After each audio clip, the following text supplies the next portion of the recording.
नमस्कार, आप देख रहे हैं श्रेष्ठ भारत और आपके साथ मैं हूं मुक्ता सिंह। हिंदी सिनेमा के दिग्गज एक्टर राजकुमार का एक फेमस डायलॉग है।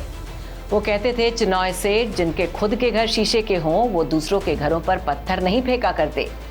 कुमार साहब का ये सुपरहिट डायलॉग इन दिनों 100% समाजवादी पार्टी के मुखिया अखिलेश यादव पर फिट बैठता है। अब आप सोच रहे होंगे हम ऐसा क्यों कह रहे हैं, तो सुनिए। बीते लोकसभा चुनाव में यूपी में बीजेपी का प्रदर्शन कुछ फीका क्या हुआ।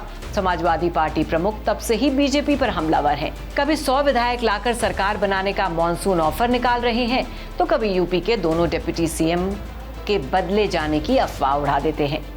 और अब तो खुलेआम अखिलेश यादव यूपी के डिप्टी सीएम केशव प्रसाद मौर्य को दिल्ली का वाईफाई का पासवर्ड तक बताकर मजे ले रहे हैं। ये तो कुछ खुल रहे हैं, और ये खुल इसलिए रहे हैं कि कुछ लोग मोहरा बन गए हैं। वो मोहरा हैं, दिल्ली के वाईफाई के वो पासवर्ड हैं। आप समझ गए होंगे कौन मोहरा है। सुनने में आया कि मौर्य जी मोहरा हैं। तो सुना आपने। अब अखिलेश यादव तो काफी पर्सनल होते जा रहे हैं, लेकिन सपा प्रमुख ये भूल रहे हैं कि जिनके खुद के घर शीशे के होते हैं उन्हें दूसरों के घरों पर पत्थर नहीं फेंकने चाहिए। और अखिलेश तो मान ही नहीं रहे हैं। वो बार बार बीजेपी का किला ढहाने के लिए पत्थर पर पत्थर उछाले जा रहे हैं। तो बीजेपी की तरफ से भी और बड़ा पत्थर सपा की तरफ उछाला गया है, जो उनकी पार्टी पर विस्फोटक बनकर गिरा है। बीजेपी के इस पत्थर से सपा के खेमे में खलबली मच गई है, और ये खलबली मचाने वाली कोई और नहीं बल्कि बीजेपी की फायर ब्रांड नेता मेनका गांधी है, जो पूरे 9 बार यूपी से चुनाव जीतकर संसद तक पहुंच चुकी हैं। लेकिन इस बार वो समाजवादी पार्टी के रामभुआल निषाद से चुनाव हार गईं, और अब उन्हीं रामभुआल निषाद के खिलाफ मेनका गांधी ने ऐसा मोर्चा खोल दिया है जिससे उनकी सांसदी खतरे में पड़ गई है। मेनका ने इलाहाबाद हाईकोर्ट में रामभुआल के खिलाफ एक याचिका दायर की है, जिस पर 30 जुलाई को सुनवाई होने वाली है। कोर्ट में याचिका दायर करके मेनका गांधी ने आरोप लगाया है कि रामभुआल निषाद के खिलाफ पूरे 12 आपराधिक मामले हैं। लेकिन लोकसभा चुनाव 2024 का पर्चा दाखिल करते वक्त उन्होंने अपने हलफनामे में सिर्फ 8 मामले बताए हैं। सपा सांसद निषाद ने हलफनामे में ये जानकारी भी नहीं दी कि इन आपराधिक मामलों में से 4 मामलों में उनके खिलाफ चार्जशीट भी दाखिल हो चुकी है। निषाद ने जो 4 मामले छुपाए हैं वो गोरखपुर और बड़हलगंज के थानों में दर्ज हैं।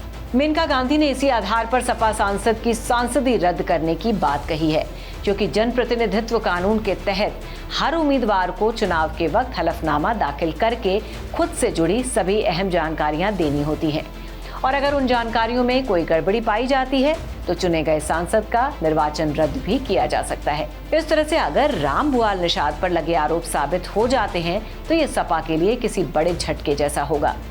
इसके अलावा सवाल ये भी खड़ा होता है कि जब चुनाव से पहले उम्मीदवारों की तरफ से हलफनामा दाखिल किया जाता है तो क्या चुनाव आयोग की तरफ से उसे क्रॉस चेक नहीं किया जाता?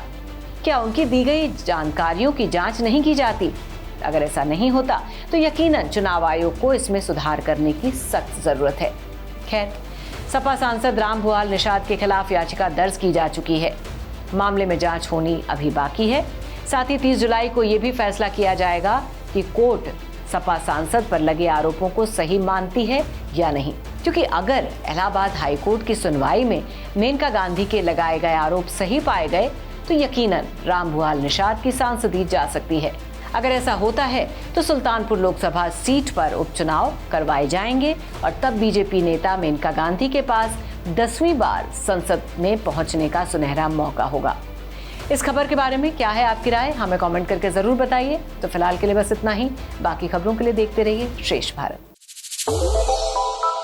श्रेष्ठ भारत पर खबरों से जुड़े रहने के लिए चैनल को सब्सक्राइब और लाइक करें, बेल आइकन दबाएं और देखते रहें श्रेष्ठ भारत।